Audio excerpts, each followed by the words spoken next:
Hello friends, welcome back to trading with peace and I hope you guys are trading with peace. और आज की इस video में हम बात करेंगे चंबल फर्टिलाइज़र को लेके। तो आज के दिन अगर आप चंबल फर्टिलाइज़र का फ्यूचर्स एंड ऑप्शन में भी देखोगे तो फ्यूचर्स में एक अच्छा गेनिंग मेरा है चंबल फर्टिलाइजर्स। ये जनवरी का फ्यूचर है इसका। ऑल्दो मैं अपने किसी भी सब्सक्राइबर को फ्यूचर एंड ऑप्शन में ट्रेड करने की राय नहीं देता, बट आज जिस हिसाब से इसमें मोमेंट आया है और आप देखोगे लाइफ टाइम हाई की तरफ शेयर निकला हुआ है। 454 का जो इसका हाई था लाइफ टाइम का, वो इसने क्रॉस कर लिया है। तो अब इसमें क्या अपॉर्चुनिटी दिखती है, क्या कुछ है, ये सारी हम बात करेंगे। तो ये वाला चार्ट है इसका इक्विटी का, Chambal fertilisers. Before going to technicals मैं आपको इसके कुछ जो भी इसके फंडामेंटल्स हैं वो शेयर कर देता हूँ, ताकि जो लोग अब इसमें बाई चांस 454 या इससे ऊपर खरीदने की सोच रहे हैं तो उनको क्या देखना चाहिए।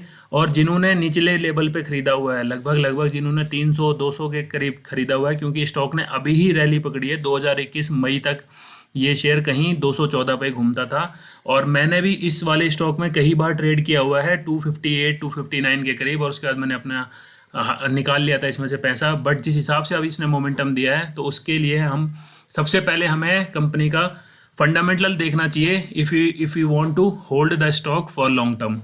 तो अगर आप लोग वेल्थ क्रिएट करना चाहते हैं तो आई वुड सजेस्ट कि investing can only do that. Trading से आप पैसा कमा सकते हो, बट ट्रेडिंग में ना पीस रहती है और ना ही आप वो वेल्थ क्रिएट कर पाओगे, क्योंकि ट्रेडिंग में हद मार के आप एक दिन का 2% 3% कमा सकते हो, बट इन्वेस्टिंग में या लॉन्ग टर्म में आप एक अच्छा गेन कर सकते हो।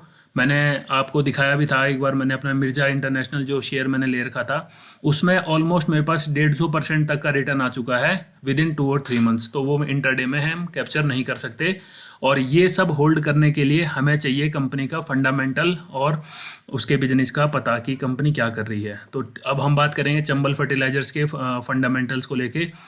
तो आप लोग देखोगे इसका 18,883 करोड़ का तो मार्केट कैप है, और अभी जो इसकी बुक वैल्यू है शेयर की वो है 143। तो आई होप आप सभी को बुक वैल्यू का पता हो। बुक वैल्यू का होता है कि if there is any mishappening in the future किसी भी कंपनी में, तो जो उसका बुक वैल्यू होता है उसके सारे एसेट जो भी बेचने का जो पैसा होता है वो उसके शेयर होल्डर को दे दिया जाता है। तो इसका अगर डेप्ट देखोगे आप तो 3600 करोड़ का हमारे पास लगभग इसके पास डेप्ट है, और उसके अगेंस्ट में रिजर्व कंपनी के पास 5528 करोड़ के हैं।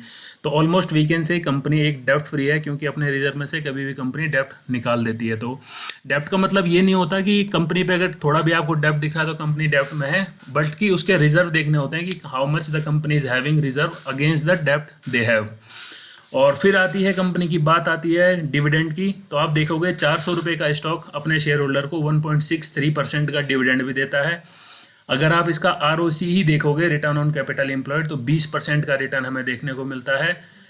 रिटर्न ऑन इक्विटी, जो इक्विटी बेस का रिटर्न आता है वो 30% का आता है। ओवरऑल अभी तक हमने जितनी बातें की हैं सारी पॉजिटिव दिख रही हैं, और कंपनी के प्रमोटर्स की होल्डिंग है 60% की। तो ये सारी बातें हमारे सामने आ गई हैं। अभी तक का जो पेंडेमिक का टाइम था उसमें स्टॉक ने 200 रुपये के करीब तक डाउन भी लगाया था, और 455 का अभी तक हाई लगा चुका है, जो कि आज भी ट्रेड इसी हिसाब पे कर रहा है। तो कंपनी आती है एग्रीकल्चर और फर्टिलाइजर्स रिलेटेड में। आप इसको पॉज करके एक बार पढ़ सकते हैं फटाफट, क्योंकि मैं वीडियो लंबी हो जाएगी तो हम इतना बात नहीं करेंगे। But in short company fertilisers में डील करती है, जिससे जैसा हमें नाम से भी पता चलता है। और अगर हम कंपनी के सेल्स की बात करें और P&L की बात करें, क्योंकि एक शेयर होल्डर को इन्वेस्ट उसी कंपनी में करना चाहिए जिसमें उसे लगता है कि कंपनी ग्रोइंग है, ग्रोइंग के साथ साथ कंपनी को पैसा भी कमा रही है कंपनी अपने फ्यूचर सस्टेनेबिलिटी के लिए। तो आप सेल्स देखोगे इनकी, तो सेल्स में कभी भी आपको नंबर्स में डिप नहीं देखने को मिल रहा है। हर बारी नंबर्स सेल्स के बढ़े जा रहे हैं, और उसके साथ साथ जो मेन चीज़ आती है वो आती है प्रॉफिट। तो प्रॉफिट भी आप लोग देखोगे अच्छा खासा कंपनी प्रॉफिट कर रही है। अपनी बुक्स में हमारे पास सारा डेटा है। अगर आप कैश फ्रॉम ऑपरेटिंग एक्टिविटी देखे हो तो अब धीरे धीरे वो भी ठीक होती जा रही है। और साथ ही साथ अगर हम होल्डिंग्स की बात करें तो इसमें FIIs और प्रमोटर्स ने अपनी सितंबर महीने में थोड़ी सी होल्डिंग बढ़ाई है। हाउएवर आप देखोगे तो जो इन्होंने FIIs ने शेयर की होल्डिंग बढ़ाई है वो 11.40% तक पहुंच चुके हैं, और DIIs ने घटाई है। ये तो चलता रहता है, कोई घटाता है कोई बढ़ाता है। तो ये तो बात होगी फंडामेंटली अगर हम बात करें तो कंपनी अभी भी हमें अच्छे दिख रही है।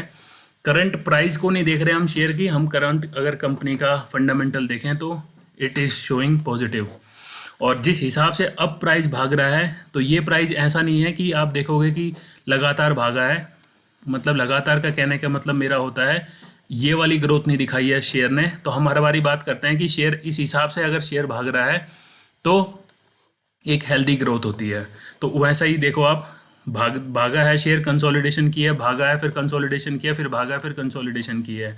तो अब क्या ये शेयर 4000 तक जा सकता है, पहली बात। और अगर हम दूसरा इसमें अपनी टेक्निकल एनालिसिस के मदद से कुछ अगर लेवल्स और नंबर लगाने की कोशिश करें तो पहला अभी भी रेजिस्टेंस इसका बरकरार है, हो सकता है कल यहाँ पे एक ब्रेकआउट दिया है तो कल यहाँ से एक प्रॉफिट बुकिंग भी आ जाए। तो अगर आप कल इसमें फ्रेश बाइंग करने की सोच रहे हैं तो आई वुड सजेस्ट एटलीस्ट आपको एक हफ्ते तक के लिए इस स्टॉक से दूर हो जाना चाहिए, जो लोग फ्रेश बाइंग करने की सोच रहे हैं।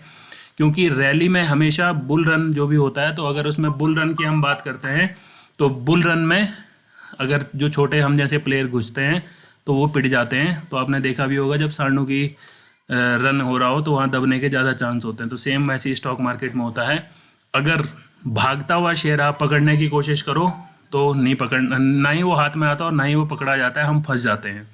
तो अब अगर कल ये यहाँ से ऊपर चले भी जाता है, जो इसका करंट अभी हम प्राइस देख रहे हैं 454, और ये अभी आप देखोगे ऑल टाइम हाई पे भी है प्लस रेजिस्टेंस के पास भी है।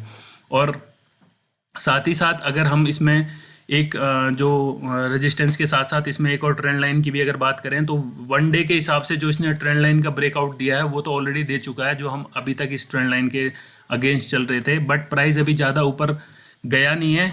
तो अभी आप लोग इसको मेरे ख्याल से छोड़ देना चाहिए। ऑल्दो आप प्राइस में देखोगे एक अच्छी तेज़ी दिख रही है, बट अभी छोड़ दो। थोड़ा सा अगर ये कंसोलिडेशन के बाद फिर से इस लेवल पे आता है और यहाँ से ऊपर जाने की सोचता है, then you can think of buying this stock. मैं ये नहीं कह रहा हूँ कि स्टॉक ख़राब है और ना ही मैं आपको ये मना कर रहा हूँ कि आप ट्रेड मत लो, बट आप लोग थोड़ा सा वेट करने के बाद ट्रेड लीजिए। क्योंकि अगर आप मंथ वाइज इसका चार्ट देखोगे तो कहीं पे भी आपको ऐसा नहीं देखने को मिलेगा कि प्राइस जो इसने लगभग आपको मैं बताऊँ 2020 से कभी भी इसका ट्रेंड जो है प्राइस का वो कभी चेंज हुआ हो। क्योंकि जो इसने अपने हायर लोज लगाए हैं वो कभी भी ब्रेक नहीं हुआ। तो अगर आप जनवरी के महीने में हो सकता है ये 500 के ऊपर चले जाए, बट ये फिर से दोबारा एक ऐसा एक कैंडल दिखाएगा हमें, और जब उस कैंडल के बाद एक ग्रीन दिखाएगा तब हम इसमें बाइंग की अपॉर्चुनिटी ढूंढेंगे। But on this bull run we will not trade in Chambal fertiliser. तो हो सकता है जो लोग ऑलरेडी इन्वेस्टेड हो उनको लगेगा कि मैंने क्या बात की है, बट यही मेरा स्टाइल है ट्रेडिंग का। और मैं चाहता हूँ जो लोग यहाँ तक वीडियो देख चुके हैं तो वो भी अपना ट्रेडिंग का स्टाइल और जो उनकी राय बनती है इसमें वो शेयर ज़रूर करें। तो थैंक यू सो मच, मिलते हैं नेक्स्ट वीडियो में, बाय बाय।